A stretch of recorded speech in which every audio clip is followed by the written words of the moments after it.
muslimiinta markii Ramadaan dhamaadaba waxa ay ku duceystaan Ilaahuna gaarsii Ramadaanka xiga si aan u cibaadaysano oo aan ajir u shaqaysano. Laakiin kuwa kale oo waxa jira ayagana rajaynaya in ay Ramadaanka kala gaaraan si ay dambi badan u shaqaystaan. Waxa jira qaladaad fara badan oo soo laalaabta sanad walba markii la gaaro Ramadaanka ilaa aad u moodid in qaladaadkaas iyo Ramadaanku ay yihiin mataano aan kala harin. Qaladaadkaas oo muddo soo jiray ilaa haddana aad u moodo in ay sii badanayaan ayaan waxaan ka eegaynaa dhowr qodob. Way badan yihiin arrimahan oo kale, laakiin hadda waxaan ka xusaynaa 10 qalad oo Ramadaan walba soo laalaabta aadna moodo in ay bataan mooyee aysan yaraanin. Kow waa musalsalada iyo riwaayadaha. waxaad u moodaa in la isla eegto Ramadaanka iyo musalsalada iyo riwaayadaha ayada oo Ramadaanku markii uu soo dhow yahay ay ayadana bilaabato xayisiimo musalsalo iyo riwaayado cusub oo la leeyahay Ramadaanka ayaa la soo deerayaa. Ramadaanka waxa uu ku haboonaa in TV-yada dhan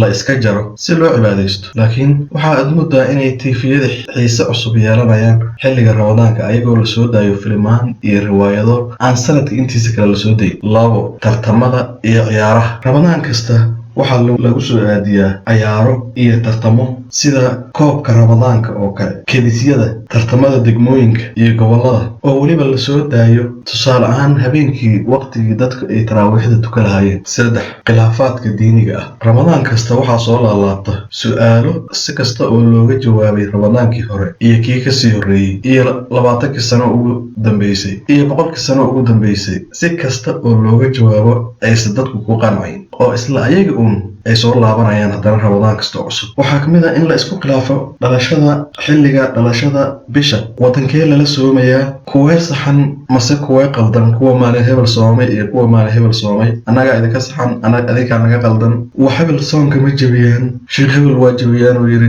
sheekh hebel ma jabiyaan uu yiri, culamo hebel waxaa sii qabtaa, koox hebel waxaa sii qabtaa, ma koox hebelaa saxa, ma koox hebelaa qalada, meel hebel maxaa mar walba bisha looga arkaa, dadkaas lama aamini karo, kooxdaas lama aamini karo, kooxdaas lama soomi karo, culimadaas lama soomi karo iyo waxyaabo lamid ah. Afar, shukaansiga iyo haasaawaha. Ma garan karo sababta ugu wacan, laakiin haasaawaha iyo shukaansigu xiise gooni ah ayay yeeshaan waqtiga Ramadaanka, haba ugu daraato marka ay dhalinyaradu ku marmarsiyoonayaan inay aadayaan taraawiix iyo cashiro iyo waxyaabo lamid ah, kadibna ay meelahaas iska raadsanayaan. 5, qaraxyada. Ramadaan walba waxaa kordha qaraxyada oo ay dad badan ku dhamaadaan. 6, cuntooyinka aan caafimaadka u fiicnayn. Waxa ay ahayd in Ramadaanku uu dadka u soo siyaadiyo caafimaad maadaama ay sanadka intiisa badan soo cunayeen. Soonkaasna dhaqaatiirtu mar walba way ka hadlaan faa'iidooyinka uu leeyahay jirka, laakiin haddana dhaqaatiirtu waxa ay ka hadlaan cuntooyinka ay dadka Soomaalida ku afuraan inay yihiin kuwa caafimaadka u daran. 7, heesaha diiniga ah. Waan ogahay in aan midaan la isku raacin, laakiin tani waa ra'yigayga. Ugu yeer waxa aad doonayso: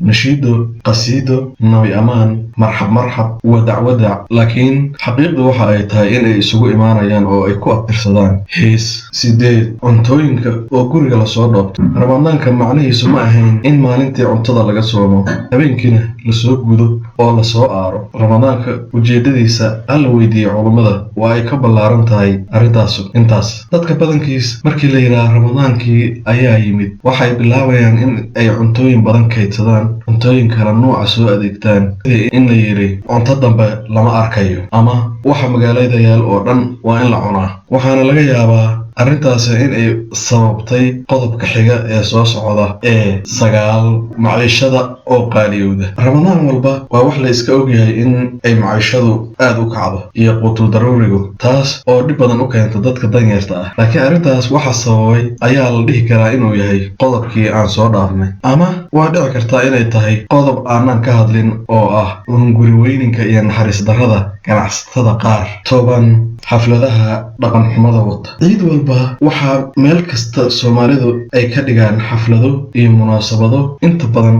aad loogu faafiyo dhaqan xumada, ayada oo Ramadaan kasta marka uu dhammaan rabo aad loo xayeysiiyo xaflado la dhigi doono ciidda, kuwaas oo dadka dhiga aan isla wada naqaano oo laga yaabo xataa in badan oo kamid ah in aysanba soominba, laakiin markii Ramadaanku dhammaado waxay bilaabayaan in ay Ramadaanka ku qadariyaan oo ay ku karaameeyaan heeso iyo waxyaabo aan loo baahnayn oo fisqi ah. Arrintaas waa arrin u baahan in mowduucyo kale looga hadlo. Waxaan rajaynayaa inaan mar kale ka hadli doono arrinta dadka noocaas ah.